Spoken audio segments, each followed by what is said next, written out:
Assalamualaikum warahmatullahi wabarakatuh.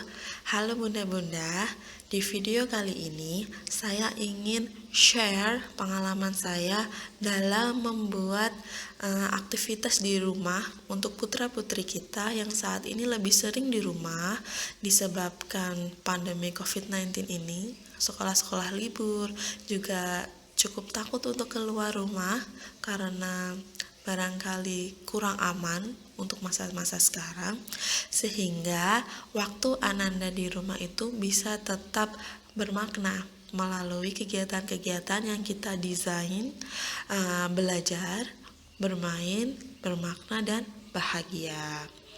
Nah, ini bisa juga jadi simple tips for working moms, karena di sini saya juga working moms, jadi saya cukup merasakan bagaimana sih kita harus mengutak-utik waktu sehingga kita bisa tetap menemani putra dan putri kita belajar di rumah.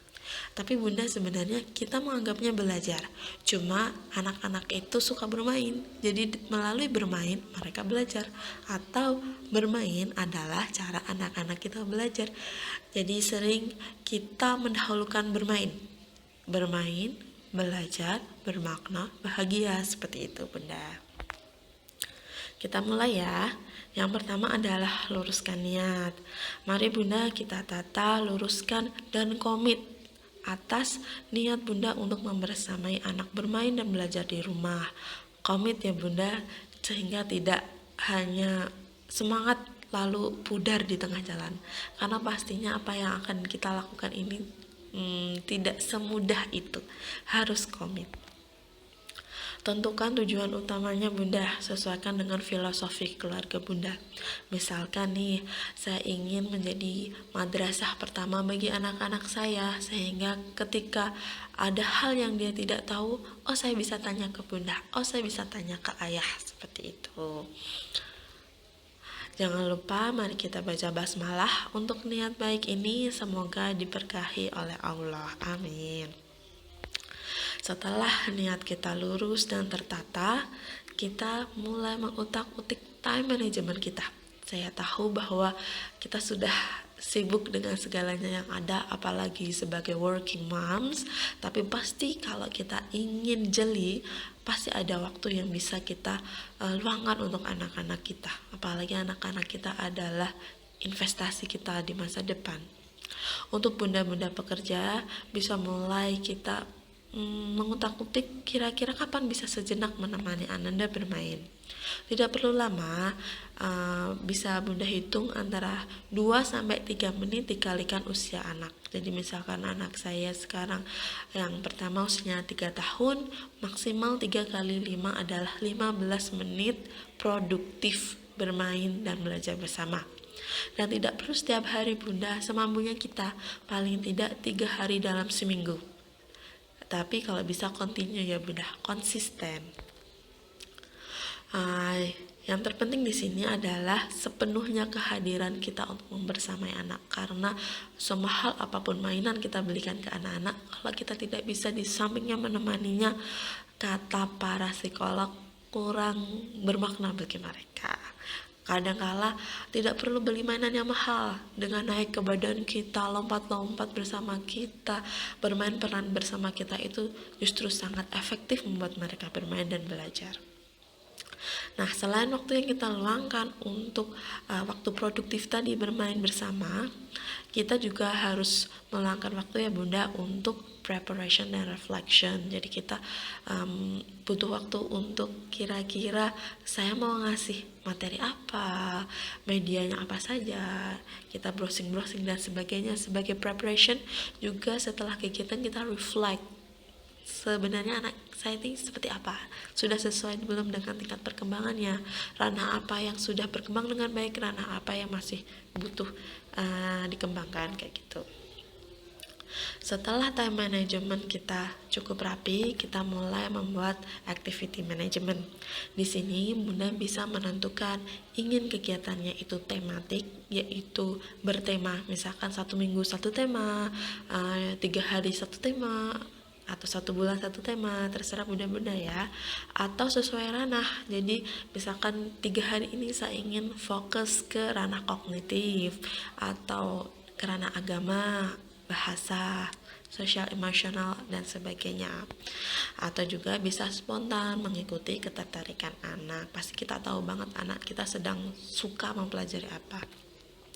Apapun activity management yang Bunda pilih, pastikan Bunda memperkaya ide main Bunda. Ada banyak inspirasi di media sosial yang dapat Bunda manfaatkan, baik itu Instagram, Facebook, YouTube. Di situ ada banyak ide main. Bunda harus manfaatkan di tahap preparation yang harus Bunda luangkan tadi ya. Kemudian plan management. Nah, di sini kita mulai orat-orat Bunda.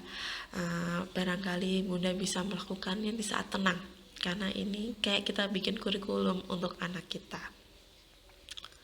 Pertama, kita mulai menentukan range waktu yang akan kita pakai. Mungkin untuk pemula bisa masih seminggu misalkan ya, atau mau mulai mencoba per bulan. Nah, kayak gitu. Jadi nanti kita akan menentukan atau menyesuaikan activity management dengan range waktu yang kita pilih. Misalkan nih kita pilih tematik dengan waktunya kita ingin per minggu, jadi kita harus membuat tema per minggu. Kalau pemula barangkali kita bikin 1 minggu dulu lalu kita refleksi gitu Bunda. Nanti selanjutnya kita bikin sebulan barangkali dengan tema beda-beda di tiap minggunya kayak gitu. Setelah kita menentukan range waktu dan jenis activity manajemennya, kita harus melihat indikator pada standar yang akan kita pakai. Nah, jika Bunda masih belum paham tentang ini, saya tidak akan menjelaskan secara detail. Saya hanya ingin menyampaikan beberapa standar yang dapat digunakan. Nanti silahkan Bunda secara mandiri mencari di internet ya. Kita bisa memakai STPPA. Ini adalah standar tingkat pencapaian perkembangan anak berdasarkan Permendikbud nomor 137 tahun 2004 tentang standar nasional PAUD. Di situ akan ada banyak indikator-indikator perkembangan anak sesuai dengan usianya. Dari lahir Bunda sampai usia 6-7 tahun Bunda cari ya. Atau bisa juga Bunda memakai KPSP. Di sini adalah kuesioner pra-screening perkembangan. Juga bisa pakai DDST, itu adalah Denver Development Screening Test. Bunda bisa mandiri cari di internet, kemudian Bunda pilih. Saya tidak akan menyampaikan di sini karena ini akan lama. Kali ini saya ingin menyampaikan bahwa saya memakainya adalah STPPA karena ini adalah standar yang dibikin oleh Permendikbud untuk anak PAUD. Setelah itu Bunda susun indikator ketercapaian sesuai dengan standar yang dipakai. Jadi misalkan anak saya 3 tahun, saya melihat di STPPA kira-kira anak 3 tahun harusnya sudah bisa apa saja. Nah, di STPPA itu ada beberapa ranah, baik itu kognitif atau seni, ranah sosial emosional, kemudian ranah bahasa dan sebagainya. Nanti akan saya sesuaikan seperti itu. Lalu buat indikator lintas area perkembangan, ini maksudnya adalah bisa jadi satu kegiatan itu ada ranah kognitif dan seni jadi satu, kognitif dan sosial emosional jadi satu, seperti itu. Tentukan konsep kegiatan yang bisa mendorong anak bermain dan belajarnya itu bermakna dan bahagia. Kemudian susun jadwal sesuai range waktu yang dipilih. Siapkan catatan untuk lembar pengamatan, baik itu jurnal, checklist, portofolio, catatan observasi, dan lain sebagainya. Bunda bisa coba-coba saja itu. Kemudian dokumentasi yang mewakili untuk rekam jejak.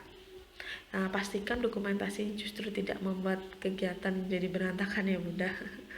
Karena kadang-kala kalau lihat HP malah anak-anak itu jadi rewel. Jadi Bunda bisa mensiasati sehingga dokumentasi tidak justru mengganggu. Kemudian di sini ada activity mapping Bunda. Ini adalah clustering untuk memudahkan kita ketika sudah membuat indikator sesuai STPPA misal, lalu kita bikin clusteringnya. Nah, seperti ini untuk anak umur 3 tahun 2 bulan dengan tema kendaraan. Di sini berdasarkan STPPA ya Bunda. Nah, kita bisa ambil di nilai agama, kita mau mengajarkan apa, disesuaikan tema. Pastinya sesuai standar STPPA itu dan sesuai tema kita. Untuk ranah kognitif kita bisa apa? Sehingga kegiatan kita itu sesuai dengan umurnya, juga bertujuan untuk menstimulasi anak berkembang sesuai dengan standar. Setelah itu kita membuat jadwal sesuai dengan sudah kita bikin tadi Bunda. Jadi kita bagi-bagi kegiatan itu di hari Senin, Selasa, Rabu, Kamis sampai Minggu, karena tadi kita pilih yang per minggunya tematik ya Bunda. Kemudian setelah kegiatan berlangsung kita bikin report. Report ini perlu agar kita juga nanti bisa berefleksi dan perkembangan anak itu terpantau, tercatat. Bisa dalam bentuk jurnal, bisa dalam bentuk portofolio, atau dalam bentuk narasi, catatan observasi seperti ini. Saya pikir ini semua akan berkembang, jadi bunda-bunda pemula senyamannya saja dulu. Nanti kita akan belajar dari apa yang sudah kita lakukan. Nanti lama-lama bisa bikin portofolio yang bagus. Lalu ini adalah contoh documentation, sederhana saja Bunda, yang penting kita punya rekam jejak, sehingga nanti ketika anak sudah cukup besar melihat rekam jejaknya, anak jadi tahu, oh saya sudah belajar ini itu bersama Bunda. Ini pasti akan sangat bermanfaat untuknya. Saya kira itu saja. Semoga yang saya sampaikan ini bermanfaat buat bunda-bunda di masa pandemi ini saat anak-anak banyak di rumah. Ini adalah salah satu tujuan saya ketika melakukan home learning, yaitu saya ingin memastikan bahwa sebelum anak keluar dan bertemu dengan banyak sumber ilmu, ayah bundanya adalah dunia pertama dia mengenal pengetahuan dan tempat di mana ia mendapatkan jawaban terhadap pertanyaan-pertanyaan kritisnya. Baik Bunda, terima kasih atas perhatiannya.